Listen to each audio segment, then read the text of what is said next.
ਆਪ ਸਭ ਦਾ ਸਵਾਗਤ ਹੈ। ਪ੍ਰੋਗਰਾਮ ਦੇ ਵਿੱਚ ਜਾਣਕਾਰੀਆਂ ਸਾਂਝੀਆਂ ਕਰਨ ਦੀ ਮਨਸ਼ਾ ਹਿੱਤ ਆਪ ਸਭ ਨਾਲ ਸਾਂਝ ਪਈ ਹੈ। ਪਿਛਲੇ ਕੁਝ ਸਮੇਂ ਤੋਂ ਇੱਕ ਕੰਸਰਨ ਸਾਰਿਆਂ ਦੇ ਸਾਹਮਣੇ ਆ ਰਿਹਾ ਸੀ ਕਿ ਕਿਸ ਪ੍ਰਕਾਰ ਉਹ ਲੋਕ ਜਿਹੜਾ ਉਹਨਾਂ ਦਾ ਪ੍ਰੋਫੈਸ਼ਨ ਹੈ ਉਸ ਪ੍ਰੋਫੈਸ਼ਨ ਦੇ ਵਿੱਚ ਕਤਾਈਆਂ ਕਰਨ ਦੇ ਕਾਰਨ ਕਿਸੇ ਵੀ ਤਰੀਕੇ ਦੇ ਨਾਲ ਉਹਨਾਂ ਨੂੰ ਚਾਹੇ ਜੁਰਮਾਨਾ ਲੱਗਿਆ ਗਿਆ ਹੋਵੇ, ਚਾਹੇ ਉਹਨਾਂ ਨੂੰ ਸਸਪੈਂਡ ਕੀਤਾ ਗਿਆ ਹੋਵੇ, ਉਹ ਕੁਝ ਹੋਣ ਦੇ ਬਾਵਜੂਦ ਫਿਰ ਵੀ ਉਹ ਥਾਵਾਂ ਜਿੱਥੇ ਕਿ ਇਹ ਸਭ ਕਾਸੇ ਤੋਂ ਰਹਿਤ ਲੋਕਾਂ ਨੂੰ ਹੋਣਾ ਚਾਹੀਦਾ, ਉੱਥੇ ਵੀ ਉਹਨਾਂ ਦੀ ਮੌਜੂਦਗੀ ਦੇ ਪਿੱਛੇ ਕਾਰਨ ਕੀ ਨੇ। ਪਿਕਸ ਦੇ ਬੋਰਡ ਮੈਂਬਰਸ ਦੇ ਬਾਰੇ ਅਸੀਂ ਤੁਹਾਡੇ ਨਾਲ ਮੀਡੀਆ ਵੇਵ ਦੇ ਪਲੇਟਫਾਰਮ ਤੋਂ ਗੱਲ ਕਰਦੇ ਆ ਰਹੇ ਹਾਂ। ਅਕਸਰ ਤੁਸੀਂ ਇੱਕ ਲਫ਼ਜ਼ ਸੁਣਿਆ ਹੋਇਆ ਕਿ ਬੋਰਡ ਦੇ ਉੱਤੇ ਇੱਕ ਸਸਪੈਂਡਡ ਰੀਅਲਟਰ ਹੈ। ਯਾਦ ਰਹੇ, ਬੋਰਡ ਜੋ ਹੈ ਰੀਅਲ ਅਸਟੇਟ ਦੇ ਨਾਲ ਸੰਬੰਧਿਤ ਜਿਹੜੀਆਂ ਡੀਲਸ ਨੇ ਉਹਨਾਂ ਦੇ ਉੱਤੇ ਨਿਗਾਹਖੋਰੀ ਕਰਦਾ। ਸਾਰੇ ਦੇ ਸਾਰੇ ਰੀਅਲਟਰ ਨੇ ਜਿਹੜੇ ਉਹ ਕਿਸੇ ਨਾ ਕਿਸੇ ਬੋਰਡ ਦੇ ਮੈਂਬਰ ਹੁੰਦੇ ਨੇ ਔਰ ਉਹਨਾਂ ਨੂੰ ਇਹ ਸਹੁੰ ਚੁਕਾਈ ਜਾਂਦੀ ਹੈ ਕਿ ਉਹ ਕਾਇਦੇ ਕਾਨੂੰਨ ਦੇ ਅੰਤਰਗਤ ਰਹਿੰਦੇ ਹੋਏ ਰੀਅਲ ਅਸਟੇਟ ਦੇ ਵਿੱਚ ਖਰੀਦੋ ਫਰੋਖਤ ਦੇ ਇਸ ਮਾਮਲੇ ਦੇ ਵਿੱਚ ਆਪਣਾ ਨਿਰਧਾਰਤ ਜਿਹੜਾ ਕਮਿਸ਼ਨ ਲੈਣ ਦੇ ਅਫਜ਼ਾਨੇ ਦੇ ਵਿੱਚ ਉਹਨਾਂ ਨੂੰ ਸੇਵਾਵਾਂ ਜਿਹੜੀਆਂ ਨੇ ਉਹ ਪ੍ਰਦਾਨ ਕਰਦੇ ਨੇ, ਜਿਸ ਦੀਆਂ ਗਾਈਡਲਾਈਨਸ ਬੋਰਡ ਵੱਲੋਂ ਨਿਰਧਾਰਤ ਕੀਤੀਆਂ ਹੁੰਦੀਆਂ ਨੇ ਔਰ ਉਹਨਾਂ ਦੇ ਅੰਦਰ ਰਹਿੰਦੇ ਹੋਏ ਹੀ ਸੇਵਾਵਾਂ ਪ੍ਰਾਪਤ ਦੇ ਸਕਦੇ ਨੇ। ਜਦੋਂ ਕੋਈ ਵੀ ਰੀਅਲਟਰ ਉਹ ਕਿਸੇ ਵੀ ਖੇਤਰ ਦੇ ਵਿੱਚ ਨਿੱਕੀ ਤੋਂ ਨਿੱਕੀ ਕਤਾਈ ਕਰਦਾ, ਵੱਡੀ ਤੋਂ ਵੱਡੀ ਕਤਾਈ ਕਰਦਾ, ਤਾਂ ਬੋਰਡ ਜਿਹੜਾ ਹੈ ਉਸਨੂੰ ਪਹਿਲੇ ਚਾਂਸ ਦੇ ਵਿੱਚ ਸਸਪੈਂਡ ਵੀ ਕਰਦਾ ਅਤੇ ਉਸ ਤੋਂ ਉਪਰੰਤ ਅਗਰ ਆਪਣੀਆਂ ਆਦਤਾਂ ਨਾ ਬਦਲਣ, ਕਤਾਈਆਂ ਜਾਰੀ ਰਹਿਣ, ਤਾਂ ਜਿਹੜੇ ਲਾਇਸੈਂਸ ਨੇ ਉਹ ਖਤਮ ਵੀ ਕਰ ਦਿੱਤੇ ਜਾਂਦੇ। ਪਿਛਲੇ ਕੁਝ ਦਿਨਾਂ ਤੋਂ ਤੁਹਾਡੇ ਵੱਲੋਂ ਵਾਰ-ਵਾਰ ਇਹ ਪੁੱਛਿਆ ਜਾ ਰਿਹਾ ਸੀ ਕਿ ਤੁਸੀਂ ਕਹਿੰਦੇ ਹੋ ਵੀ ਹਾਂ ਪਿਕਸ ਦਾ ਜਿਹੜਾ ਬੋਰਡ ਮੈਂਬਰ ਹੈ ਮੌਜੂਦਾ ਉਹ ਸਸਪੈਂਡਡ ਰੀਅਲਟਰ ਆ, ਤੁਸੀਂ ਨਾ ਕਿਉਂ ਨਹੀਂ ਦੱਸਦੇ, ਤੁਹਾਡੀ ਝਿਜਕ ਕੀ ਆ। ਔਰ ਤੁਹਾਨੂੰ ਇਹ ਵੀ ਗੱਲ ਕਹੀ ਸੀ ਕਿ ਅਸੀਂ ਤੁਹਾਨੂੰ ਨਾ ਜ਼ਰੂਰ ਦੱਸਾਂਗੇ। Let it get it confirmed and in every possible way. ਸਭ ਤੋਂ ਵੱਡੀ ਗੱਲ ਤਾਂ ਐਥਿਕਸ ਦੀ ਜਿੱਥੇ ਆਉਂਦੀ ਹੈ, ਚਾਹੇ ਖੈਰਾਤੀ ਸੰਸਥਾਵਾਂ ਹੋਣ, ਪੋਲੀਟੀਸ਼ੀਅਨਸ ਹੋਣ, ਉਹਨਾਂ ਨਾਲ ਸਾਡਾ ਕੋਈ ਨਿੱਜੀ ਵੈਰ ਵਿਰੋਧ ਨਹੀਂ ਹੈ। ਭਾਵੇਂ ਰੰਗਤ ਦੇਣ ਦੀ ਕੋਸ਼ਿਸ਼ ਕੀਤੀ ਜਾਂਦੀ ਹੈ, ਡਿਫੈਂਸ ਆਪਣੀ ਗਲਤੀ ਮੰਨਣ ਦੀ ਬਜਾਏ ਆਪਣੇ ਆਪ ਡਿਫੈਂਸਿਵ ਮੋਡ ਦੇ ਵਿੱਚ ਲਿਆਉਣ ਦੇ ਲਈ ਇਹ ਕਿਹਾ ਜਾਂਦਾ ਨਿੱਜੀ ਦੁਸ਼ਮਣੀ ਕੱਢੀ ਜਾ ਰਹੀ ਹੈ। ਭਲਾ ਕਿਸੇ ਰੀਅਲਟਰ ਦੇ ਸਸਪੈਂਡ ਹੋਣ ਦੇ ਨਾਲ ਸਾਡੀ ਨਿੱਜੀ ਜਿਹੜੀ ਦੁਸ਼ਮਣੀ ਆ ਉਹ ਕੀ ਹੋ ਸਕਦੀ ਆ, ਅਨਲੈਸ ਉਹਨਾਂ ਨੇ ਸਾਡੇ ਨਾਲ ਉਹ ਕਤਾਹੀ ਕੀਤੀ ਹੋਈ, ਅਸੀਂ ਉਹਨਾਂ ਦੇ ਕਲਾਇੰਟ ਹੋਈਏ। ਪਰ ਜਦੋਂ ਸਸਪੈਂਡਡ ਕੋਈ ਵੀ ਵਿਅਕਤੀ ਜਾਂ ਰੀਅਲਟਰ ਹੈ ਜਾਂ ਡਾਕਟਰੀ ਦੇ ਮਹਿਕਮੇ ਦੇ ਵਿੱਚ ਉਸ ਨੂੰ ਸਸਪੈਂਡ ਕੀਤਾ ਗਿਆ ਅਤੇ ਜਾਂ ਫਿਰ ਕੋਈ ਵਕੀਲ ਹੈ ਉਸ ਨੂੰ ਆਪਣੀ ਗਲਤ ਕਤਾਈਆਂ ਦੇ ਕਾਰਨ ਉਸ ਨੂੰ ਸਸਪੈਂਡ ਕੀਤਾ ਗਿਆ ਔਰ ਉਹ ਖੈਰਾਤੀ ਸੰਸਥਾ ਦੇ ਕਿਸੇ ਬੋਰਡ ਦੇ ਉੱਤੇ ਹੈ ਜਾਂ ਕਿਸੇ ਪੋਲੀਟੀਕਲ ਪਲੇਟਫਾਰਮ ਦੇ ਉੱਤੇ ਹੈ, ਤੁਹਾਨੂੰ ਦੱਸਣਾ ਸਾਡੀ ਜ਼ਿੰਮੇਵਾਰੀ ਬਣ ਜਾਂਦੀ ਹੈ। ਕਹਿੰਦੇ ਨੇ we are the barrier of bad news, barrier of bad news. ਔਰ ਹੈਰਾਨੀ ਇਸ ਗੱਲ ਦੀ ਹੈ ਕਿ ਖੈਰਾਤੀ ਸੰਸਥਾ ਦੇ ਵਿੱਚ ਸਭ ਤੋਂ ਵੱਡਾ ਐਥਿਕਸ ਚੱਲਦਾ ਔਰ ਜੋ ਕੁਝ ਪਿਕਸ ਦੇ ਵਿੱਚ ਚੱਲ ਰਿਹਾ ਸੀ ਤੁਹਾਨੂੰ ਦੱਸ ਹੀ ਚੁੱਕਿਆ ਕਿ ਕਿਸ ਪ੍ਰਕਾਰ ਪਿਛਲੇ ਕੁਝ ਸਮੇਂ ਤੋਂ ਚੰਮਦੀਆਂ ਚਲਾਉਣ ਦੀ ਮਨਸ਼ਾ ਦੇ ਅੰਤਰਗਤ ਉੱਥੋਂ ਹੋਰ ਜੋ ਮਰਜ਼ੀ ਹੋਵੇ, ਹਾਂ ਲੋੜਵੰਦਾਂ ਦੀ ਮਦਦ ਹੈ ਜਿਹੜੀ ਉਹ ਸਭ ਤੋਂ ਅਖੀਰਲੇ ਪੰਨੇ 'ਤੇ ਰੱਖੀ ਹੋਈ ਹੈ। ਬਿਲਕੁਲ ਜੋ ਸਸਪੈਂਡਡ ਰੀਅਲਟਰ ਹੈ ਔਰ ਪਿਕਸ ਦੇ ਬੋਰਡ ਮੈਂਬਰ ਹੈ ਮੌਜੂਦਾ, ਉਸਦਾ ਨਾਂ ਕੈਂਪਵਾਰ ਹੈ, ਜਿਨ੍ਹਾਂ ਨੂੰ ਬੜੇ ਲੋਕ ਜਾਣਦੇ ਵੀ ਹੋਣਗੇ। ਨਿਰਸੰਦੇਹ ਪਿਛਲੀਆਂ ਜਿਹੜੀਆਂ ਸ਼ਹਿਰ ਦੀਆਂ ਆਪਣੀਆਂ ਸਿਵਿਕ ਇਲੈਕਸ਼ਨਸ ਹਨ ਉਸ ਦੇ ਵਿੱਚ VO ਕਾਉਂਸਲਰ, ਬਤੌਰ ਕਾਉਂਸਲਰ ਉਹਨਾਂ ਨੇ ਇਲੈਕਸ਼ਨ ਲੜੀ ਇੰਡੀਪੈਂਡੈਂਟ ਦੇ ਤੌਰ 'ਤੇ। ਔਰ ਨਾਲ ਸਵਾਲ ਇਹ ਆਉਂਦਾ, ਹਰ ਇੱਕ ਨਾਗਰਿਕ ਹੈ ਜਿਹੜਾ ਉਹਦਾ ਹੱਕ ਬਣਦਾ ਹੈ ਕਿ ਉਹ ਕਿਸੇ ਵੀ ਇਲੈਕਸ਼ਨ ਦੇ ਵਿੱਚ ਖੜਾ ਹੋਣਾ ਚਾਹੁੰਦਾ, ਉਹਦਾ ਜਮਹੂਰੀ ਹੱਕ ਹੈ, ਖੜ ਸਕਦੇ ਆ। ਪਰ ਖੈਰਾਤੀ ਸੰਸਥਾ ਪਿਕਸ ਦਾ ਦਿਮਾਗ ਕਿੱਥੇ ਹੈ? ਜਾਂ ਕਿ ਐਲਾਨਨਾਮਾ ਹੈ ਕਿ ਸਾਡੀ ਕਮਿਊਨਿਟੀ ਦੇ ਵਿੱਚ ਸਹੀ ਅਕੀਦੇ ਦੇ ਵਿੱਚ ਰਹਿ ਕੇ ਕੰਮ ਕਰਨ ਵਾਲਿਆਂ ਦੀ ਇੰਨੀ ਜ਼ਿਆਦਾ ਕਮੀ ਆਈ ਹੋਈ ਹੈ ਕਿ ਕਿਸੇ ਵੀ ਤਰ੍ਹਾਂ ਦੀਆਂ ਘਤਿੱਤਬਾਜ਼ੀਆਂ ਕਰਨ ਵਾਲੇ ਜਾਂ ਟੇਕਿੰਗ ਦਾ ਬਿਗੈਸਟ ਰਿਸਕ ਜਿਹੜੇ ਕਿ ਐਥਿਕਸ ਦੇ ਦਾਇਰੇ ਤੋਂ ਬਾਹਰ ਨੇ, ਉਹ ਲੈਣ ਵਾਲਿਆਂ ਦੀ ਬਹੁਤਾਤ ਹੈ। ਔਰ ਪਿਕਸ ਵਾਲਿਆਂ ਨੂੰ ਜਿਹੜੇ ਕਿ ਬਹੁਤ ਜ਼ਿਆਦਾ ਗਰੀਬ ਲੋਕਾਂ ਦੀ ਮਦਦ ਕਰਨ ਵਾਲੀ ਸੰਸਥਾ ਹੈ ਔਰ ਨਾਲ ਦੀ ਨਾਲ ਹਰ ਇੱਕ ਥਾਂ ਦੇ ਉੱਤੇ ਮਜਬੂਰ ਮਜ਼ਲੂਮ ਗਰੀਬ ਕਿਸਾਨਾਂ ਦੀ ਮਦਦ ਦੀ ਮਨਸ਼ਾ ਹਿੱਤ ਖੜੀ ਹੋਈ ਸੰਸਥਾ ਦਾ ਇਹ ਹਾਲ ਹੋ ਗਿਆ ਕਿ ਉਸ ਦੇ ਵਿੱਚ ਚੰਮਦੀਆਂ ਚਲਾਉਣ ਵਾਲਿਆਂ ਦੀ ਸ਼ਮੂਲੀਅਤ ਇਸ ਕਦਰ ਵੱਧ ਗਈ ਹੈ ਕਿ ਜੋ ਅਸਲ ਦੁਨੀਆ ਰੀਅਲ ਵਰਲਡ ਉਹਨਾਂ ਦਾ ਦੂਰ ਦੂਰ ਦਾ ਕੋਈ ਸਰੋਕਾਰ ਨਹੀਂ ਰਿਹਾ। ਯਾਦ ਰਹੇ ਖੈਰਾਤੀ ਸੰਸਥਾਵਾਂ ਨੂੰ ਟੈਕਸ ਪੇਅਰ ਦੇ ਵਿੱਚੋਂ ਪੈਸਾ ਲੋੜਵੰਦਾਂ ਦੀ ਮਦਦ ਤੇ ਲੋੜਵੰਦਾਂ ਦੀ ਸਹਾਇਤਾ ਤੇ ਉਹਨਾਂ ਨੂੰ ਸੇਵਾਵਾਂ ਦੇਣ ਦੀ ਮਨਸ਼ਾ ਹਿੱਤ ਇਹ ਨੌਨ ਪ੍ਰੋਫਿਟ ਆਰਗੇਨਾਈਜੇਸ਼ਨਸ ਨੇ ਜਿਹੜੀਆਂ ਖੈਰਾਤੀ ਸੰਸਥਾਵਾਂ ਨੇ ਇਹ ਬਣਦੀਆਂ ਨੇ, ਇਹ ਬਹਾਲ ਕੀਤੀਆਂ ਜਾਂਦੀਆਂ ਨੇ।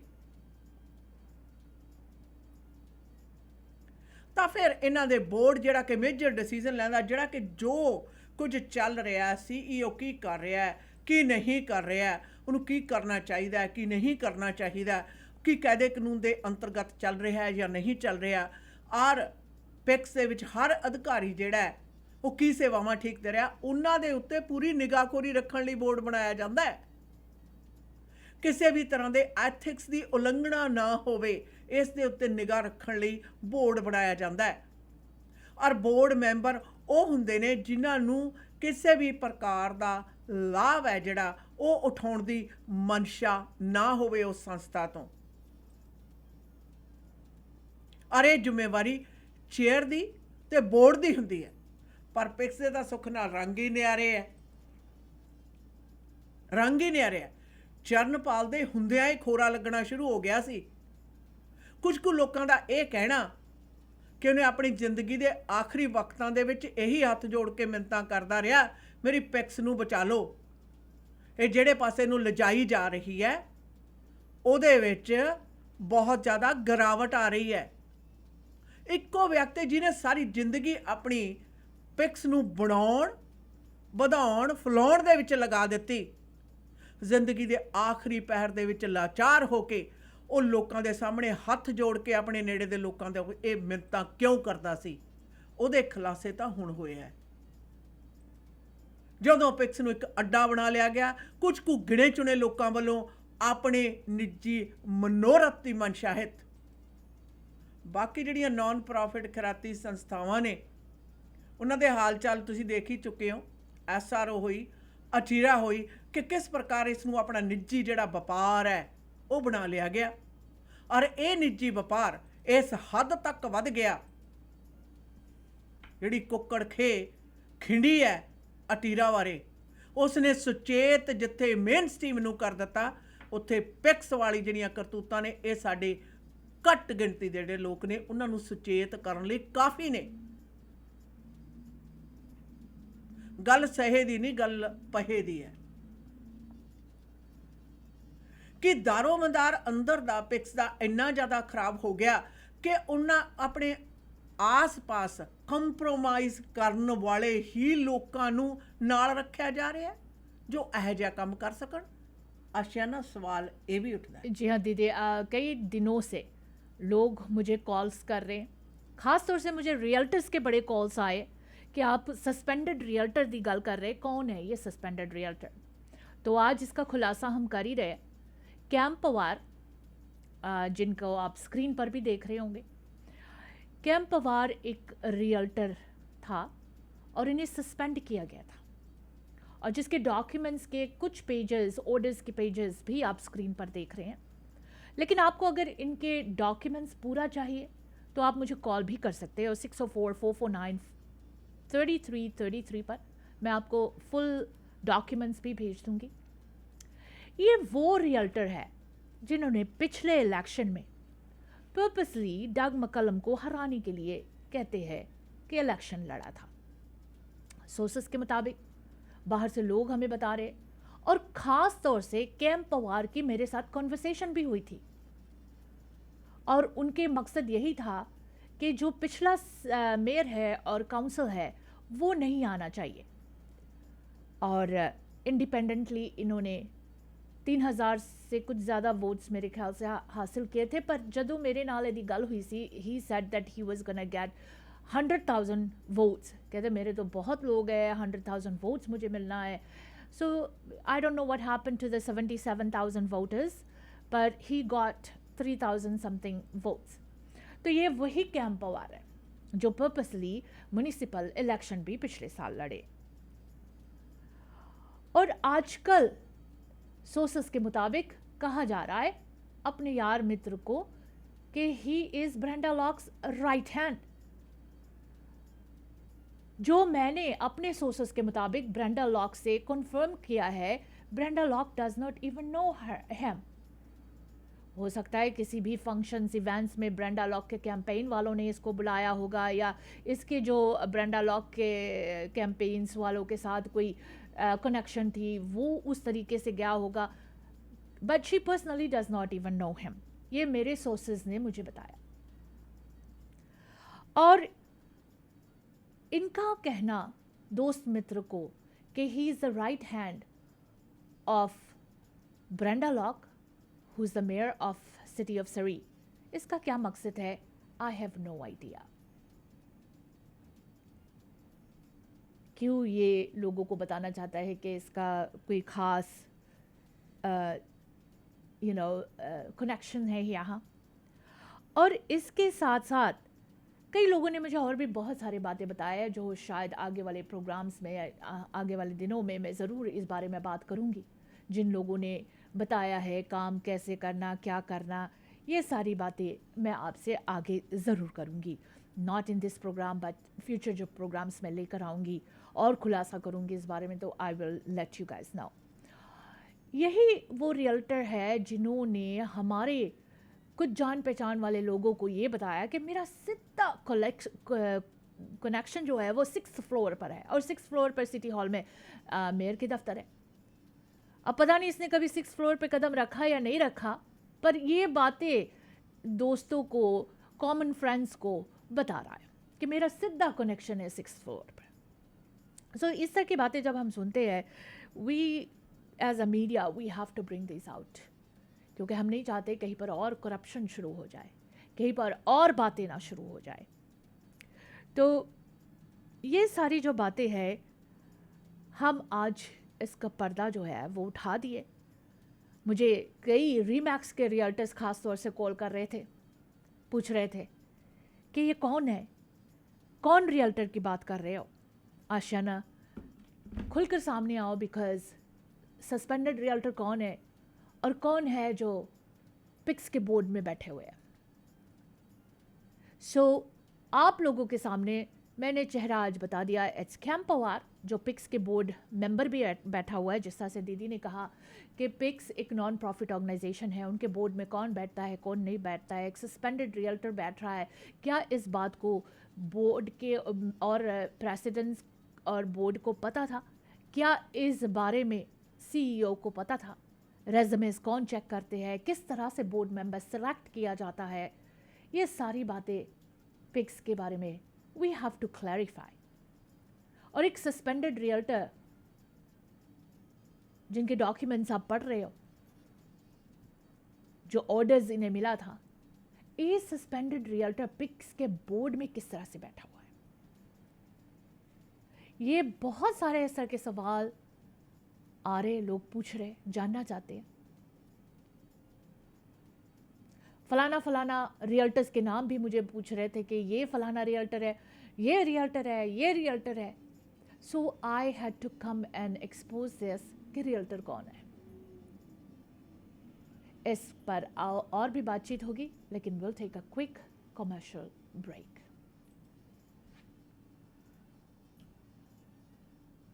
ਭਰੋਸੇਯੋਗ ਸੇਵਾਵਾਂ ਲਈ ਆਪਣੀ ਕਮਿਊਨਿਟੀ ਦੀ ਆਪਣੀ ਫਾਰਮੇਸੀ ਫੈਮਿਲੀ ਕੇਅਰ ਫਾਰਮੇਸੀ। ਇੱਥੋਂ ਤੁਸੀਂ ਦਵਾਈਆਂ, vitamin, supplement, herbal medicine, Walker, wheelchair, breast pump ਦੇ ਨਾਲ-ਨਾਲ ਮੈਕਸਿਮਮ ਕਵਰੇਜ ਹੀ ਨਹੀਂ ਬਲਕਿ ਫ੍ਰੀ ਡਿਲੀਵਰੀ ਤੇ ਬਲਿਸਟਰ ਪੈਕ ਵੀ ਦਿੰਦੇ ਨੇ। ਤੁਹਾਡੇ ਪਰਿਵਾਰ ਦੀਆਂ ਸਾਰੀਆਂ ਦਵਾਈਆਂ ਨਾਲ ਸੰਬੰਧਿਤ ਜ਼ਰੂਰਤਾਂ ਪੂਰੀਆਂ ਕਰਦੇ ਨੇ। ਸਵੇਰੇ 7 ਵਜੇ ਤੋਂ ਸ਼ਾਮ ਦੇ 8 ਵਜੇ ਤੱਕ ਆਪਣੀਆਂ ਤਿੰਨੋਂ ਲੋਕੇਸ਼ਨ ਤੇ 8925 Scott Road, Delta 6045990211, 128 Street and 96 Avenue, 6045811900, 1539 Johnson Road, White Rock. Family care pharmacy. शुक्र है डायरेक्ट फर्नीचर नवी था ते खुल गया।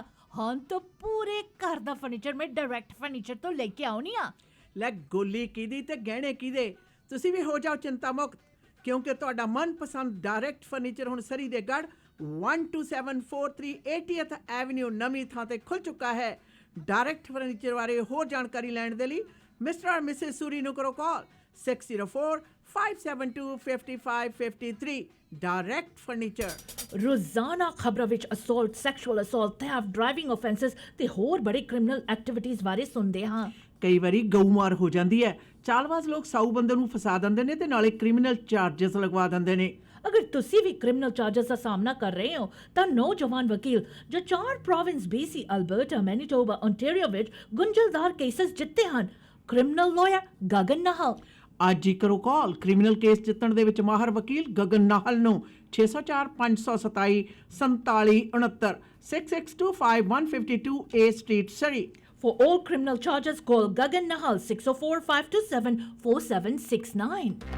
ਹੈਲੋ, ਤੁਸੀਂ ਕਿੱਥੇ ਹੋ? ਕੰਮ ਤੇ ਆ ਯਾਰ, ਦੱਸ। ਮੇਰੀ ਗੱਡੀ ਦਾ ਨਾ 132 ਸਟਰੀਟ ਤੇ ਛੋਟਾ ਜਿਹਾ ਕੋਲੀਜਨ ਹੋ ਗਿਆ। ਮੈਨੂੰ ਤਾਂ ਕੁਝ ਨਹੀਂ ਸਮਝ ਆ ਰਿਹਾ ਕਿੱਥੇ ਲੈ ਕੇ ਜਾਵਾਂ। ਨਾਲੇ ਮੈਨੂੰ ਤਾਂ ਇੱਥੇ ਸਭ ਕੁਝ ਬਲੈਕ ਐਂਡ ਵਾਈਟ ਨਜ਼ਰ ਆ ਰਿਹਾ। ਦੇਖ, ਪਹਿਲੀ ਗੱਲ ਤਾਂ ਰੱਬ ਨੇ ਬਚਾ ਕਰਤਾ, ਠੀਕ ਹੈ। ਨਾਲੇ ਜੋ ਤੈਨੂੰ ਬਲੈਕ ਐਂਡ ਵਾਈਟ ਨਜ਼ਰ ਆ ਰਿਹਾ ਨਾ, ਉਹ ਲਾਜ਼ਮੀ black and white auto body the sign ਹੋਣਾ ਹੈ। ਸੋ ਗੱਡੀ black and white auto body ਤੇ ਲੈ ਜਾ। Black and white auto body ICBC accredited ਅਤੇ ਫੁੱਲ ਸਰਵਿਸ ਆਟੋ ਬੋਡੀ ਸ਼ਾਪ ਹੈ। ਪਹੁੰਚੋ 7823 132 ਸਟਰੀਟ ਸਰੀ ਦੇ ਵਿੱਚ। ਕਾਲ 604-503-0988। Black and white auto body. ਕੱਲ ਸਾਰੇ ਬੜੇ ਖੁਸ਼ ਸੀ। होना क्यों नहीं खुश, पेट जो उनके खुश थे बानीज कढ़ाई वाला के डिशेस के साथ। बेस्ट कढ़ाई डिशेस ओनली एट बानीज कढ़ाई वाला। लाहौरी कढ़ाई, अचारी कढ़ाई, कबाब ਬਸ कढ़ाई। ਬਸ ਬਸ ਹੁਣ ਨਹੀਂ ਰਿਹਾ ਜਾਂਦਾ। ਬਾਰਨੀਜ਼ ਕੜਾਈ ਵਾਲਾ ਹੈ ਕਿੱਥੇ? अपने सरी पिंड ते 8140-128 Street, second location 12889 84th Avenue, Surrey. Phone number 7785654416। Chicken, lamb, veg kadai, non veg curry, हर किस्म के एपेटाइजर्स, नान, स्टफ्ड चिकन और लैम नान, बिरयानी, इनके डिशेस का क्या कहना। एक बार ट्राई करोगे बानीज कढ़ाई वाला कभी नहीं भूलोगे। आप खुश, बानीज कढ़ाई वाला खुश।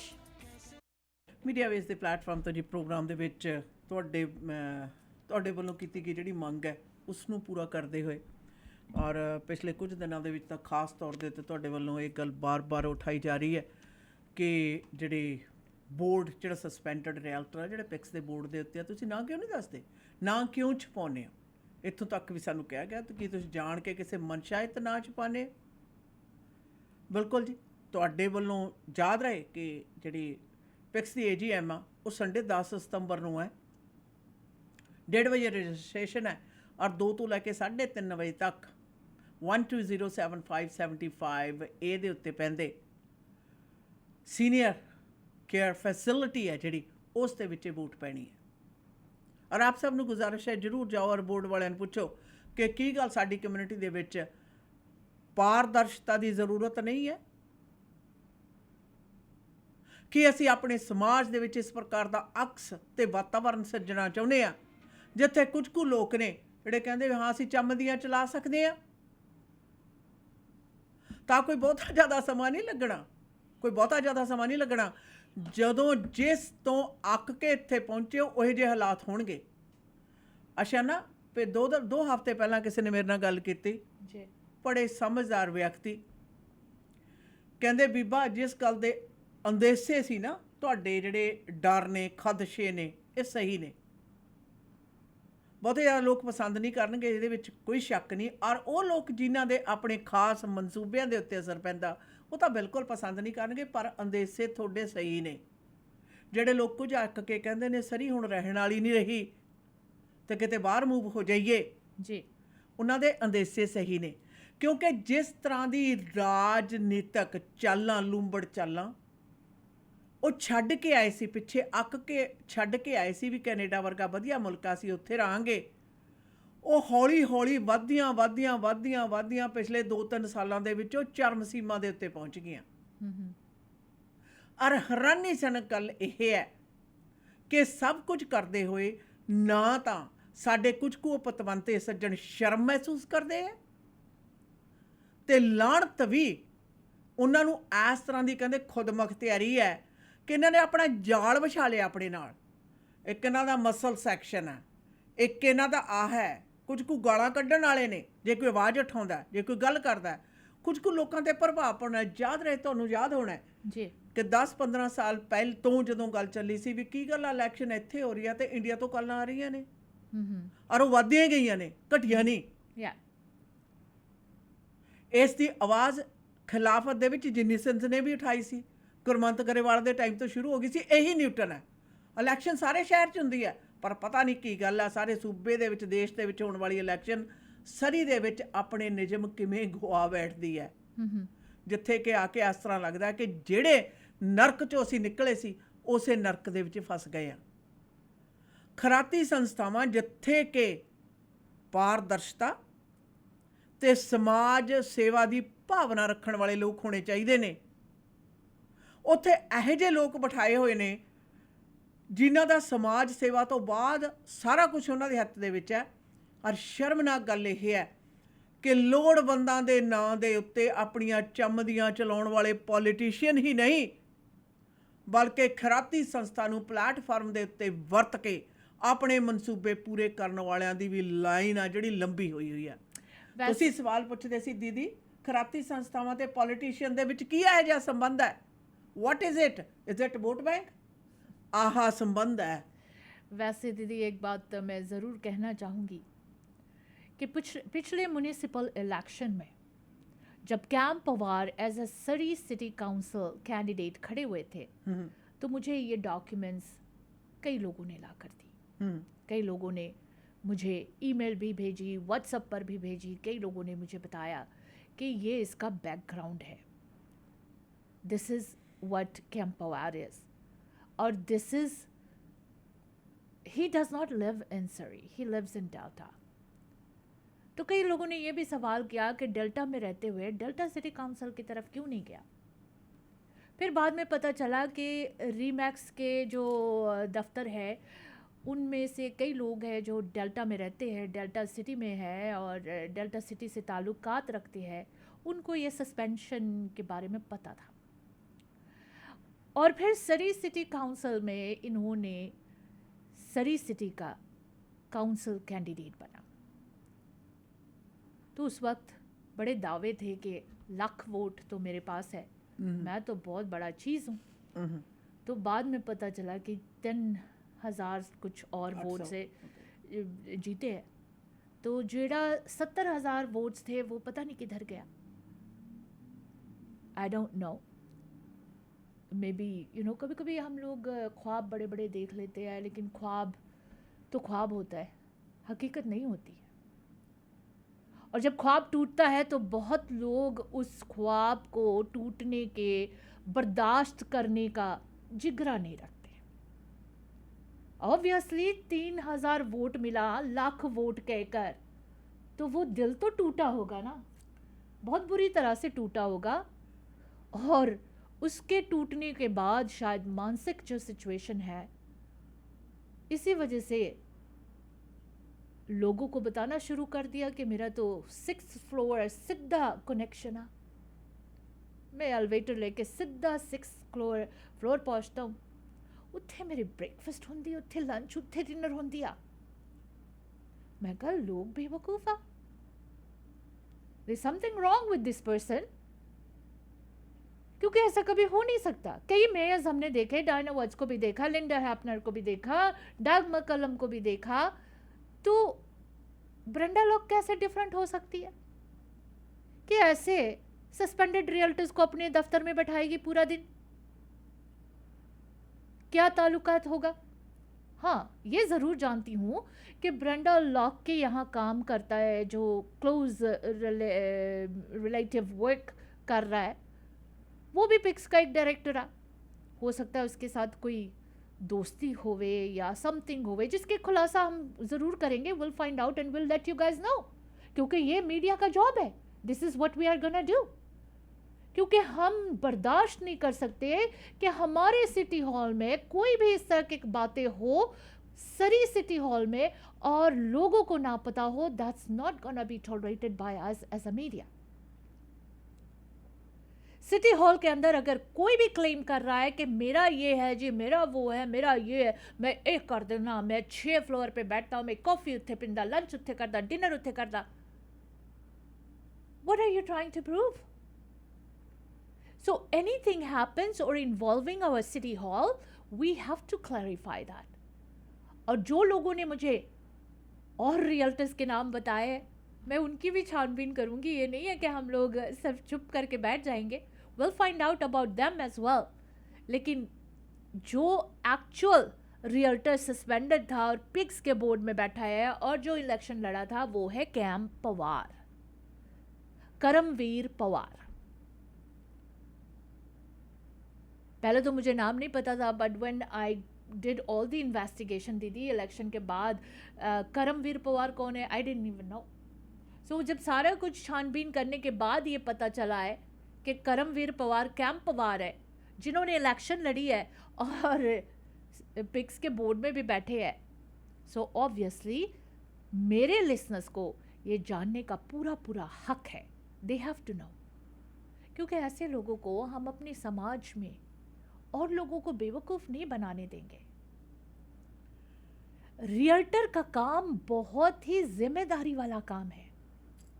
एक भी इधर उधर नुक्ता इधर उधर हो जाता है, you have to be liable for that. और जब आप इस डॉक्यूमेंट्स को पूरा पढ़ोगे, इनकी कारगुजारी को पूरा पढ़ोगे, यू वुड बी शॉक्ड कि नामी रियल्टर्स जो अब इस तरह की हरकतें करते हैं, आज के बाद तो रियल एस्टेट का एक एक ट्रांजैक्शन बड़े बड़े ग्लासेस लगा के, मैग्नीफाइंग ग्लासेस लगा के चेक करना पड़ेगा, क्योंकि अक्सर रियल्टर्स जो कहते हैं हम वहीं पर साइन कर देते हैं। भरोसा होता है, हम सोचते हैं कि रियल्टर है, इन्होंने तो बड़े कुछ कस्में खाते हैं, यू नो, ओथ लेते हैं, this is what they will never cheat. पर इस तरह के जब हम डॉक्यूमेंट्स देखते हैं तो हैरानी होती है। वी थिंक कि अब किसी भी रियल्टर पर भरोसा नहीं कर सकते हो। You have to look at all the fine prints, सारा कुछ चेक करने के बाद then you do a signature. कभी कभी हम सस्ते फ्रेंड्स है, इनका क्या चेक करना है, चल सिग्नेचर मार देते, बट याद रखो you are responsible for that. So ये डॉक्यूमेंट्स जो है, अगर आप फुल डॉक्यूमेंट्स चाहते हो, आप मुझे कॉल कर लो 604-449-3333। I am gonna send it to you on WhatsApp, क्योंकि मेरे व्हाट्सएप पे कई लोगों ने ये डॉक्यूमेंट्स भेजे हैं। I have got this document on my WhatsApp, I will forward it to you. तो कई दिनों से लोग हमें कह रहे थे, जिस तरह से दीदी कहती कि आप लोग छुपाते क्यों, कहते की गल कहते है? रिलेशनशिप क्या है आप लोगों की उसके साथ, कि आप लोग उसको इतना छुपा छुपा के रखे हुए। सो आज ये खुलासा कर दिया है कि वो रियल्टर कैम पवार है, जो पिक्स के बोर्ड ऑफ डायरेक्टर है, जिन्होंने सिटी काउंसिल के लिए पिछले इलेक्शन हमारे शहर सिटी ऑफ सरी में, जो उनका शहर नहीं है, he lives in Delta, city of Surrey के इलेक्शन लड़े थे। एक सवाल होर भी सीगा उठदा, हाँ जी। बार बार कई बारी जिक्र होया इस गल दा हाँ हाँ कि ये तो चलदा ही है, हाँ हाँ ये तो चलदा ही है। हम्म, याद रहे, ये हाँ तो जी। चलदा ही है, सोच सोच के ना जख्म नसूर बन जाता है। दो ही तीन तरह की सेहत होंदी है इंसान की, ਜਿਹੜੀ बहुत ज़्यादा इंपॉर्टेंट है। एक फिजिकल हैल्थ, मैंटल हैल्थ ते फाइनैंशियल हैल्थ। और कोई भी व्यक्ति जो घर खरीददा जां कोई प्रॉपर्टी खरीददा, ਉਹਦੀ फाइनैंशियल हैल्थ ਦੇ ਨਾਲ ਉਹਦਾ ਸਿੱਧਾ ਸੰਬੰਧ ਹੈ। ਤੁਸੀਂ ਇਮੇजिन करो कि डॉक्टर ਤੁਹਾਨੂੰ गलत दवाई दे देवे, ਕੀ ਹੁੰਦਾ? डॉक्टर ਤੁਹਾਡਾ डायग्नोज गलत कर देवे, ਕੀ ਹੁੰਦਾ? ਤੁਹਾਡੀ ਸਿਹਤ ਦਾਅ ਤੇ ਲੱਗ ਜਾਂਦੀ ਹੈ। ਚਾਹੇ ਉਹ ਮਾਨਸਿਕਤਾ ਦਾ ਡਾਕਟਰ ਹੋਵੇ ਜਾਂ ਸਰੀਰ ਦਾ ਡਾਕਟਰ ਹੋਵੇ। फाइनैंशियल हैल्थ ਦੀ ਇਨਵੈਸਟਮੈਂਟ ਹੈ ਜਿਹੜੀ ਤੁਹਾਡੀ ਸਭ ਤੋਂ ਜ਼ਿਆਦਾ ਮੇਜਰ ਹੈ। और कुछ कुछ लोग कताइयां करते आशा ना 5-7 हज़ार 10 हज़ार ਦੇ ਆਪਣੇ ਕਮਿਸ਼ਨ ਦੇ ਪਿੱਛੇ ਕਿਸੇ ਦੀ ਜ਼ਿੰਦਗੀ ਭਰ ਦੀ ਜਿਹੜੀ ਕਮਾਈ ਹੈ ਉਹ ਰੜਾ ਦਿੰਦੇ ਆ ਜਾਂ ਉਹਨੂੰ ਗਲਤ ਥਾਂ ਦੇ ਉੱਤੇ ਫਸਾ ਦਿੰਦੇ ਆ, which is ethically wrong।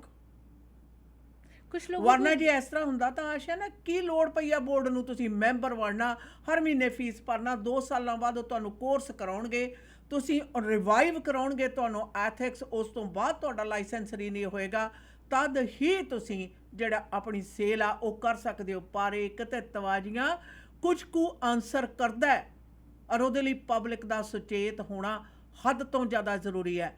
Suspend realtor ਬੜੇ ਹੁੰਦੇ ਆ। ਇੱਕ ਸਵਾਲ ਹੋਰ ਉੱਠੇਗਾ, ਮੈਂ ਇਹ ਵੀ ਗੱਲ ਕਲੀਅਰ ਕਰ ਦਿਆਂ ਨਾਲ ਦੀ ਨਾਲ, ਕਈ ਸਾਰੇ ਰੀਅਲਟਰ ਸਸਪੈਂਡ ਹੁੰਦੇ ਆ। ਕੈਂਪ ਵਾਰ ਦਾ ਤੁਹਾਡੇ ਵਿੱਚੋਂ ਸਾਡੇ ਹੀ ਜ਼ਿਕਰ ਕਿਉਂ ਹੋ ਰਿਹਾ? ਕੈਂਪ ਵਾਰ ਖਰਾਤੀ ਸੰਸਥਾ ਪਿਕਸ ਦੇ ਨੌਨ ਪ੍ਰੋਫਿਟ ਆਰਗੇਨਾਈਜੇਸ਼ਨ ਦੇ ਬੋਰਡ ਦਾ ਮੈਂਬਰ ਹੈ ਔਰ ਮੌਜੂਦਾ ਮੈਂਬਰ ਹੈ। ਔਰ ਪਿਕਸ ਦੀ AGM ਆ ਜਿਹੜੀ ਉਹ 10 ਸਤੰਬਰ ਨੂੰ ਹੋਣ ਜਾ ਰਹੀ ਹੈ, ਜਿਹੜਾ ਕਿ ਆ ਐਤਵਾਰ ਹੈ, ਰੈਫਰੈਂਡਮ ਵਾਲਾ ਦਿਨ। ਇਹ ਸਾਡਾ ਐਥੀਕਲੀ ਫਰਜ਼ ਬਣਦਾ ਹੈ ਕਿ ਉਸ AGM ਤੋਂ ਪਹਿਲਾਂ ਤੁਹਾਨੂੰ ਪਤਾ ਹੋਣਾ ਚਾਹੀਦਾ ਕਿ ਬੋਰਡ ਦੇ ਜਿਹੜੇ ਮੈਂਬਰ ਨੇ ਉਹ ਕਿਹੋ ਜਿਹੇ ਨੇ, ਕੌਣ ਹਨ। ਔਰ ਖਰਾਤੀ ਸੰਸਥਾ ਨੂੰ ਚਲਾਉਣ ਦੇ ਲਈ ਨਵਾਂ ਬੋਰਡ ਬਣਨਾ ਚਾਹੀਦਾ, ਸਹੀ ਬੰਦੇ ਆਉਣੇ ਚਾਹੀਦੇ ਆ ਬੋਰਡ ਦੇ ਵਿੱਚ। It is must and must. Otherwise ਖਰਾਤੀ ਸੰਸਥਾ ਨੇ ਜਿਹੜੀ ਪੈਕਸ ਹੈ ਜਾਂ ਕੋਈ ਹੋਰ ਆ, ਉਹਦਾ ਹਾਲ ਵੀ ਆਹੀ ਹੋਊਗਾ ਜਿਹੜਾ ਨਿਊਟਨ ਦੀ ਪੋਲਿਟਿਕਸ ਦਾ ਹਾਲ ਹੋਇਆ, ਜਿੱਥੇ ਜਿੱਤਣ ਦੀ ਮਨਸ਼ਾ ਹੈ ਤਾਂ ਹਰ ਗਲਤ ਨੂੰ ਸਹੀ ਰੰਗਤ ਦੇਣ ਦੀ ਕੋਸ਼ਿਸ਼ ਕੀਤੀ ਜਾਂਦੀ ਹੈ, ਜਿਹੜਾ ਕਿ ਭਾਈਚਾਰੇ ਦਾ ਘਿਨਾਉਣਾ रूप पेश करता है। जी बिल्कुल।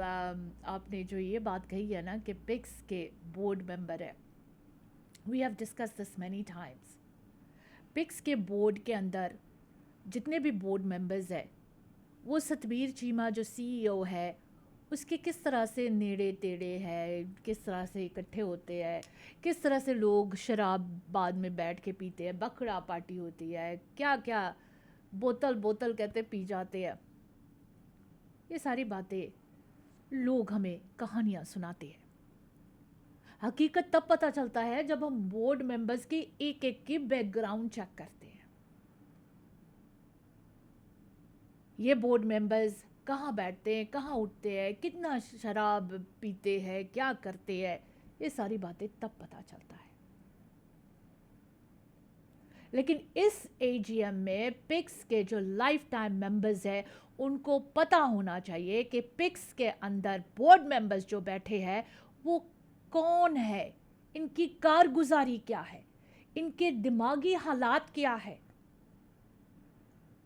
How they can make people फूल।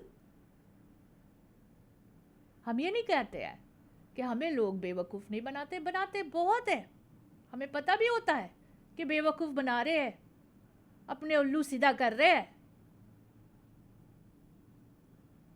आजकल अगर कोई भी आपसे कुछ भी कहते हैं ना, you have to think twice, किस पे आप भरोसा कर सकते हो, who is the person you can trust. कई बार यार दोस्ती में दीदी ये नहीं देखा जाता है कि किसने कितना पैसा दिया, किसने कितना इन्वेस्टमेंट की, किसने क्या किया, किसने क्या किया, बाई बाई कर दे, सारा कुछ उल्टा कर लेते। सारा कुछ हो जाता है। फिर पता चलता है कि जो डसने वाले थे उन्होंने डस गए, पता ही नहीं चला, डसने वाले ने डस दी। इसीलिए चाहे कितना भी क्लोज यार मित्र हो,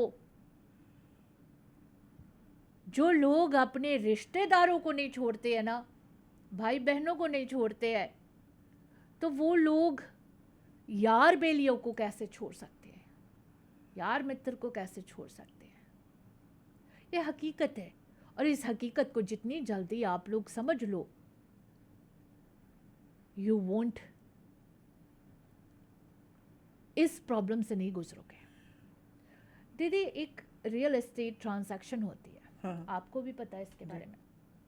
अब जिस तरह से हम लोगों ने सुना है कि कैसे कैसे बैठकर शेयर्स लिया जाता है, बहुत कुछ यार दोस्ती में हो जाती है, पर उसमें जो चालाक होते हैं वो अपने शेयर में अपने क्या क्या कर जाते हैं, क्या नहीं कर जाते, किधर चले जाते पैसे, कौन ले जाता है, किस तरफ से चला जाता है, किसके लिए चला जाता है, वो जब देखा जाता है, बाद में जब पता चलता है तो बहुत ज़्यादा अफसोस होती है। इसलिए कहा जाता है कि रियल एस्टेट का कोई भी ट्रांजैक्शन करो ना, यार मित्र दे नाल ना करो, फाइन लाइंस पढ़ो।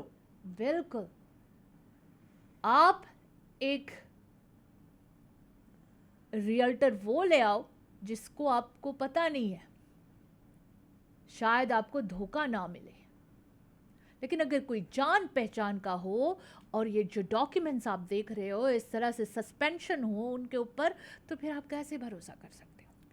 हाउ कैन यू थिंक कि आपके साथ नहीं होगा, किसी और के साथ हुआ, मेरे साथ क्यों नहीं हो सकता? So this is the reason कि रियल एस्टेट जो आप इन्वेस्टमेंट बड़े मेहनत के कमाई होते हैं आपकी, बड़े सेक्रीफाइस करके आप कमाई करते हो, बहुत बार साल साल हो जाते हैं, आप वेकेशन पर भी नहीं जाते हो, आप सोचते हो कि एक एक पैनी जोड़कर तो मैं ये इन्वेस्टमेंट कर लूँ, और जहाँ पर अगर आपको इस तरह से कोई धोखा मिल जाए फिर तो आपकी जितनी मेहनत की कमाई थी वो तो गई गई। लेकिन यू आर थिंकिंग कि मैं इतने साल इतने बिजी होकर बच्चों को टाइम नहीं दे सके, वैकेशन नहीं ले सके, अपने लिए काम नहीं कर सके, लेकिन सारे इन्वेस्टमेंट कोई उल्लू ले गया, उड़ ਉੱਲੂ गया। ਬਣਾ ਗਿਆ।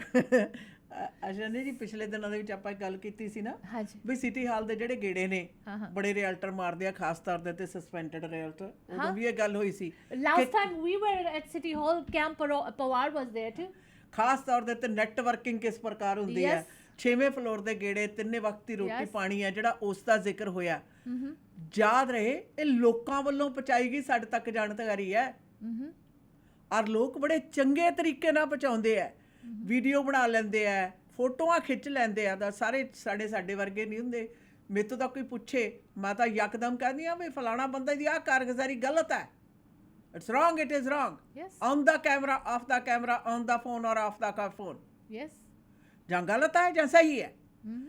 ਤੁਸੀਂ ਮੈਨੂੰ ਇਹ ਦੱਸੋ, ਕੋਈ ਵੀ ਵਿਅਕਤੀ ਜਿਹੜਾ ਹੈ ਸਾਡੇ ਸ਼ਹਿਰ ਦੇ ਸਿਟੀ ਹਾਲ ਦੇ ਵਿੱਚ ਉਸ ਦੇ ਵਿੱਚ ਕਰਪਸ਼ਨ ਵਧਾਉਣ ਲਈ ਆਪਣੇ ਮਨਸੂਬੇ ਪੂਰੇ ਕਰਨ ਦੇ ਲਈ ਜਾਵੇਗਾ ਤਾਂ ਉਹਦੇ ਖਿਲਾਫ ਤਾਂ ਸਾਰਿਆਂ ਨੂੰ ਖੜੇ ਹੋ ਜਾਣਾ ਚਾਹੀਦਾ ਹੈ।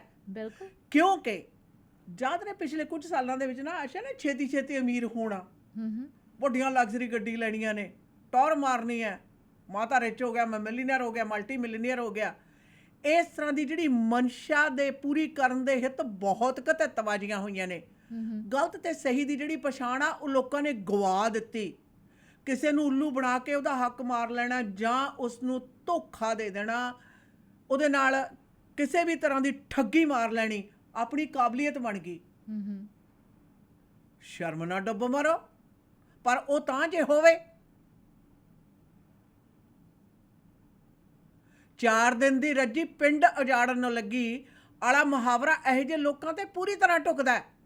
ਉਹ ਲੋਕ ਜਿਨ੍ਹਾਂ ਨੇ ਮਿਹਨਤ ਨਾਲ, ਇਮਾਨਦਾਰੀ ਨਾਲ ਪੈਸਾ ਬਣਾਇਆ ਔਰ ਕਾਇਦੇ ਕਾਨੂੰਨ ਦੇ ਅੰਤਰਗਤ ਰਹਿ ਕੇ ਬਣਾਇਆ, ਉਹਨਾਂ ਨੂੰ ਕਿਸੇ ਨੂੰ ਦਿਖਾਉਣ ਦੀ ਲੋੜ ਨਹੀਂ ਹੁੰਦੀ।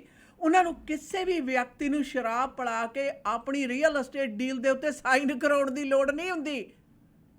ਉਹ ਆਰਾਮ ਨਾਲ ਬੈਠ ਕੇ ਬਿਜ਼ਨਸ ਟੇਬਲ ਦੇ ਉੱਤੇ ਉਹਨਾਂ ਨੂੰ ਦੱਸਦੇ ਆ ਵੀ ਆਹਾ ਇਨਵੈਸਟਮੈਂਟ ਕਰਦੇ ਆ, ਆਹ ਇਹਦੇ ਫਾਇਦੇ ਨੇ, ਆਹ ਇਹਦੇ ਨੁਕਸਾਨ ਨੇ,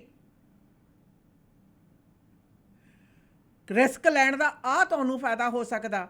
ਜੇ ਉਹ ਜਿਤਾਉਣ ਜੀ ਸੱਦ ਕੇ ਕੰਮ ਕਰਨ, ਪਰ ਸ਼ਾਮ ਨੂੰ ਟ੍ਰੇਡਸਮੈਨ ਹੋਏ ਜਾਂ ਉਹ ਲੋਕ ਜਦ ਪਤਾ ਲੱਗ ਗਿਆ ਵੀ ਇਹਦੇ ਕੋਲ ਪੈਸੇ ਨੇ, ਇਹੋ ਜਿਹੇ ਲੋਕਾਂ ਨੂੰ ਯਾਦ ਰਹੇ ਸੁੰਘਦੇ ਰਹਿੰਦੇ ਨੇ। ਜਿਵੇਂ ਕੁੱਤੇ ਨੂੰ ਨਾ ਸੰਘਾ ਦਿਓ ਤੇ ਉਹ ਬੰਦੇ ਨੂੰ ਜਾ ਲੱਭਦਾ, ਇਹੋ ਜਿਹੇ ਲੋਕਾਂ ਨੂੰ ਪਤਾ ਚੱਲ ਜਾਂਦਾ ਵੀ ਕਿਹਦੀ ਜੇਬ 'ਚ ਕਿੰਨੇ ਪੈਸੇ ਹੈ। ਔਰ ਉਹ ਤੁਹਾਨੂੰ ਲਿਜਾ ਕੇ ਕਈ ਦਫਾ ਇਹੀ ਜਿਹੀ ਥਾਂ 'ਤੇ ਸਿੱਟਦੇ ਹੈ ਕਿ ਤੁਹਾਨੂੰ ਆਪਣੇ ਆਪ 'ਤੇ ਸ਼ਰਮ ਆਉਂਦੀ ਹੈ ਕਿ ਟੁੱਚੂ ਜਿਹੜਾ ਬੰਦਾ ਹੈ ਇਹ ਮੈਨੂੰ ਬੇਵਕੂਫ ਬਣਾ ਗਿਆ। ਔਰ ਇਹਨਾਂ ਦੀ ਸਭ ਤੋਂ ਪਹਿਲੀ ਗੱਲ ਹੁੰਦੀ ਹੈ ਤੁਹਾਨੂੰ ਆਪਣੇ ਤੋਂ ਨੀਵਾਂ ਜਤਾਉਣਾ, ਫਿਰ ਤੁਹਾਨੂੰ ਲਾਲਚ ਦੇਣਾ, ਫਿਰ ਤੁਹਾਨੂੰ ਡੈਸਪੀਰੇਟ ਕਰਨਾ ਔਰ ਤੁਹਾਡੀ ਜੇਬ ਹੈ ਜਿਹੜੀ ਉਸ ਨੂੰ ਸਾਫ਼ ਕਰ ਜਾਣਾ। ਇਹ ਠੱਗੀ ਮਾਰਨ ਵਾਲਿਆਂ ਦੇ ਕਾਇਦੇ ਕਾਨੂੰਨ ਨੇ। ਕਿਤੇ ਵੀ ਤੁਹਾਨੂੰ ਇਹ ਲੱਛਣ ਦਿਖਾਈ ਦੇਣ, ਤੁਸੀਂ ਆਪਣੇ ਆਪ ਨੂੰ ਪਰੇ ਨਹੀਂ ਕਰੋ, ਬਲਕਿ ਉਹਨੂੰ ਦੱਸੋ ਵੀ ਹਾਂ ਮੈਨੂੰ ਤੇਰਾ ਅਸਲ ਪਤਾ ਹੈ, ਢਕਿਆ ਰਹਿ। ਇਹੋ ਜਿਹੀਆਂ ਗੱਲਾਂ ਦੇ ਵਿੱਚ ਤਾਂ ਜਾਤ ਪਛਾਣੀ ਜਾਂਦੀ ਹੈ। ਕਿਸੇ ਵੀ ਵਿਅਕਤੀ ਕਿਸ ਪ੍ਰਕਾਰ ਦੀ ਪਰਵਰਿਸ਼ ਹੈ, ਇਹ ਨਹੀਂ ਕਿ ਦੰਦਾਂ ਦੇ ਵਿੱਚੋਂ ਕੀ ਬੋਲਦਾ ਹੈ, ਉਹ ਇਹ ਪਛਾਣ ਨਹੀਂ ਹੁੰਦੀ, ਬਲਕਿ ਉਹਦੇ ਐਕਸ਼ਨ ਕੀ ਨੇ ਇਹ ਜਤਾਉਂਦੇ ਨੇ। ਉਹਦੇ ਮੂੰਹ ਦੇ ਵਿੱਚੋਂ ਬੋਲੇ ਹੋਏ ਬੋਲਾਂ ਦੇ ਪਿੱਛੇ ਕੀ ਹੈ ਇਹ ਉਹ ਦਰਸਾਉਂਦਾ ਕਿ ਹਾਂ ਇਸ ਵਿਅਕਤੀ ਦੀ ਔਕਾਤ ਕੀ ਹੈ। ਨਰਸਨ ਦੇ ਸਿਟੀ ਹਾਲ ਦੀਆਂ ਜਦੋਂ ਅਸੀਂ ਗੱਲਾਂ ਕਰਦੇ ਹਾਂ ਪਿਛਲੀ ਇਲੈਕਸ਼ਨ ਦੀਆਂ, ਬਹੁਤੇ ਜ਼ਿਆਦਾ ਮਨਸੂਬੇ ਤਾਂ ਇਹੀ ਸੀ ਕਿ ਮੇਅਰ ਡੱਗ ਮਕੱਲਮ ਨੂੰ ਹਰਾ ਕੇ ਇੱਥੋਂ ਕੱਢਿਆ ਜਾਵੇ ਤਾਂ ਕਿ ਫਸਾਦਾ ਸਾਡਾ ਰਾਹ ਬਣੇ। ਸਿਟੀ ਹਾਲ ਦੇ ਵਿੱਚ ਬਹੁਤ ਪੈਸਾ ਹੈ, ਜਿੰਨਾ ਮਰਜ਼ੀ ਸਿਟੀ ਹਾਲ ਦੀ ਐਡ ਕਰਕੇ ਆ ਨਾ, ਸਾਡਾ ਉੱਥੇ ਸਿੱਧਾ ਸੰਬੰਧ ਆ, ਫਲਾਣੇ ਨਾਲ ਸਾਡੀ ਸਿੱਧੀ ਲਾਈਨ ਹੈ, ਤੇ ਅਸੀਂ ਡਿਵੈਲਪਮੈਂਟ ਜਿੰਨੀ ਮਰਜ਼ੀ ਕਰ ਲਈਏ, ਜੋ ਮਰਜ਼ੀ ਕਰ ਲਈਏ, ਤੇ ਉਹਦੇ ਵਿੱਚ ਆਪਣੀਆਂ ਪੱਤੀਆਂ ਰੱਖਣ ਦੀ ਪ੍ਰਕਿਰਿਆ ਬੜੀ ਚੱਲੀ ਹੈ। ਮੈਂ ਤੁਹਾਨੂੰ ਪਿਛਲੇ ਇੱਕ ਸਮੇਂ ਦੇ ਵਿੱਚ ਇੱਕ ਸਵਾਲ ਵੀ ਪੁੱਛਿਆ ਸੀ ਵੀ ਆਸ਼ਿਆਨਾ, ਇਹ ਆਲ ਆਫ ਏ ਸਡਨ ਉਹ ਬੋਲੀ ਜਿੱਥੇ ਮੈਂ 2 ਲੱਖ ਦਾ ਰੈਂਚਰ ਵੇਚਣ ਦੀ ਕੋਸ਼ਿਸ਼ ਕਰਦੀ, ਲੋਕੀ ਕਹਿੰਦੇ ਛੱਡੋ ਪਰੇ, ਉਹ ਕੋਈ ਥਾਂ, ਉੱਥੇ ਤਾਂ ਲੋਕੀ ਕੋਈ ਲੰਘਣਾ ਨਹੀਂ ਚਾਹੁੰਦੇ। ਉੱਥੇ ਇਹੋ ਜਿਹੀਆਂ ਕਿਹੜੀਆਂ ਸੋਨੇ ਦੀਆਂ ਇੱਟਾਂ ਪੈਦਾ ਹੋ ਗਈਆਂ, ਸੋਨੇ ਦੀ ਇੱਟ ਸਿਟੀ ਹਾਲ ਬਣ ਗਿਆ। ਔਰ ਹੁਣ ਉਹ ਸਿਟੀ ਹਾਲ ਦੇ ਵਿੱਚ ਹਰ ਹਾਲਤ ਦੇ ਵਿੱਚ ਕਬਜ਼ਾ ਕਰਨ, ਪੈਰ ਰੱਖਣ ਤੇ ਚੰਮਦੀਆਂ ਚਲਾਉਣ ਵਾਲਿਆਂ ਦੀ ਜਿਹੜੀ ਲਾਮ है वो लग गई, जिदा मोहरी सुख धालीवाल होया। Yes, well you know what दीदी, ये सारी बातें तो हम लोगों को एज अ मीडिया लोग हमें बताते रहते हैं, वी गेट दिस इन्फॉर्मेशंस, लोग हमें बताते हैं कि कौन कितने पानी में है। लोग बताते हैं कि आजकल सरी से निकल के लैंगली तक काम हो रहे हैं, सिटी ऑफ सरी से निकलकर लैंगली तक कहते प्रॉपर्टीज़ जोनिंग चेंज हो रहे, ये हो रहे, फलाना हो रहे, सब डिवीज़न हो रहे, क्योंकि कहते यार मित्र उधर भी बैठे हुए हैं। इसकी भी बड़ी हम इन्वेस्टिगेशन कर रहे हैं। I am gonna be meeting few councillors, इस बारे में भी पता करूँगी लैंगली सिटी में एक्चुअली हो क्या रहा है, कि शायद 6th फ्लोर का एक्सेस नहीं मिला तो प्रॉपर्टी चलो जी लैंगली में इकट्ठे करो और वहाँ की एक्सेस लो। ये सारी बातें हम खुलासा आपके साथ ज़रूर करेंगे, हम बताएंगे प्रॉपर्टी केड़े केड़े आई गए, लैंगली च केड़े सब डिवीज़न हो रही है, की हो रहा लैंगली च। लैंगली के मेयर और काउंसलर को भी बताना बहुत ज़रूरी है कि बड़े बड़े मगरमच्छ जो है प्रॉपर्टीज़ सब डिवीज़न कराने वाले, वो सरी से निकल के लैंगली की तरफ जा रहे हैं, जिसके बारे में अगले प्रोग्राम्स में हम ज़रूर बातचीत करेंगे। लेकिन आप लोगों के मांग पर कि पिक्स के अंदर कौन है सस्पेंडेड दागी रियल्टर, वो है जी कैम पवार, जिनकी तस्वीर आप देख रहे हो स्क्रीन पर, वो कैम पवार है। ये है दागी रियल्टर, सस्पेंडेड रियल्टर, उनके कुछ डॉक्यूमेंट्स भी लगे हुए हैं। फुल डॉक्यूमेंट्स के लिए आपको 6044493333 पर मुझे टेक्स्ट भेजना है, so I can send it to you. ये आज के शो के लिए इतना ही, वक्त की कमी है, लेकिन अगले एपिसोड्स के लिए इंतज़ार कीजिए। Until next time, goodbye and be safe. Programme 'ਚ ਸਮਾਂ ਸਾਂਝਾ ਕਰਨ ਲਈ ਜੀ ਤੁਹਾਡਾ ਧੰਨਵਾਦ, ਪਰ ਨਾਲ ਦੀ ਨਾਲ ਸੁਚੇਤ ਹੋਣ ਦਾ ਵੀ ਵਕਤ ਹੈ।